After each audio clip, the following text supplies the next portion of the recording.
All right, everybody, welcome back. Ready for another deep dive? Absolutely. Got my scuba gear ready. Perfect, because today we are going deep, deep into 1960s psychedelic obscurity. Lay it on me. Teriyaki Children, ring a bell. Vaguely, Hmm. like way back in the recesses of my brain, maybe. Yeah, no, it's one of those names that if you know, you know, and if you don't, well, buckle up. We're talking legendary unreleased album, Whispers of Acid-Laced Bubblegum. Okay, now you've got my attention. That's what we like to hear. And luckily, between old interviews, articles, reviews, even some forum threads, we've got a pretty decent trail to follow. Always love a good internet rabbit hole. Who doesn't? So rewind to 1967. Counterculture's in full swing. And in Beagles Ridge, Oregon, this band, Teriyaki Children, pops up. Led by this, let's just say, eccentric dude, Wolf Polaris. Think psychedelic rock, but with a side of Eastern mysticism and a strong belief that teriyaki is the path to enlightenment. Hold on, wait. Teriyaki. Yeah. As in the, Yep, chicken and rice. Polaris was all about it. Apparently wrote a whole philosophy around it, even had some folks claiming the band was a cult. definitely 1960s. But seriously, fusing Eastern spirituality with Western culture was huge EE back then.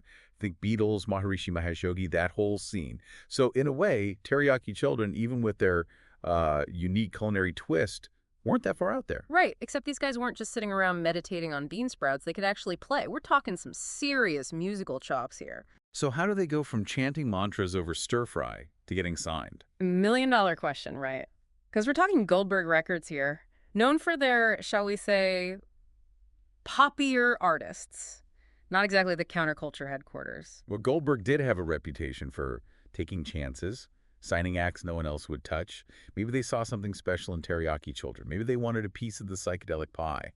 Or maybe, just maybe, someone at Goldberg had a thing for teriyaki. We'll probably never know for sure. Point is, they sign him. And that's when the real story starts. They record this album, Electric Poncho Sun. But here's the kicker.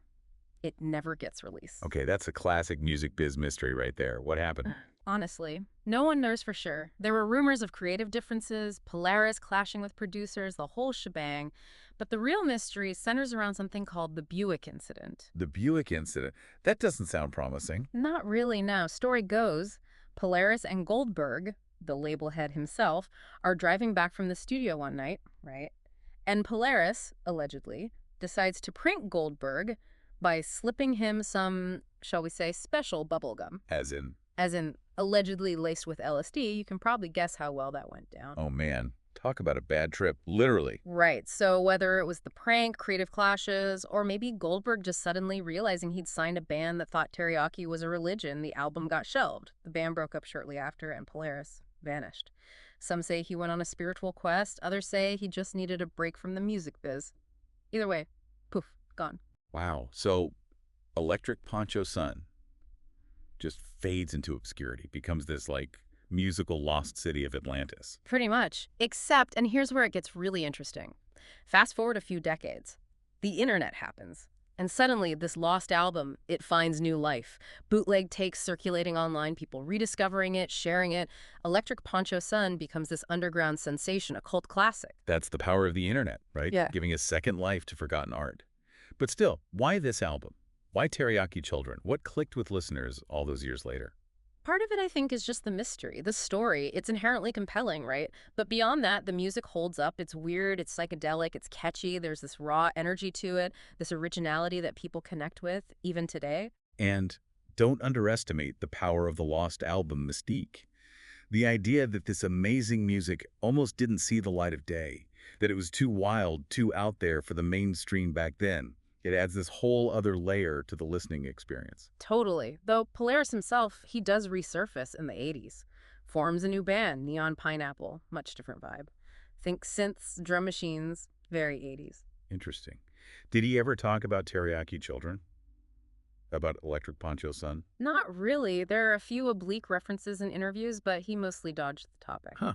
Makes you wonder. Was he trying to distance himself? Or maybe those early years held too many complicated memories. Who knows? Right. Though this is just me, but I hear echoes of Electric Poncho Sun and Neon Pineapple sound. Like buried beneath the synths, those experimental roots are still there. I can see that. Once an innovator, always an innovator, right?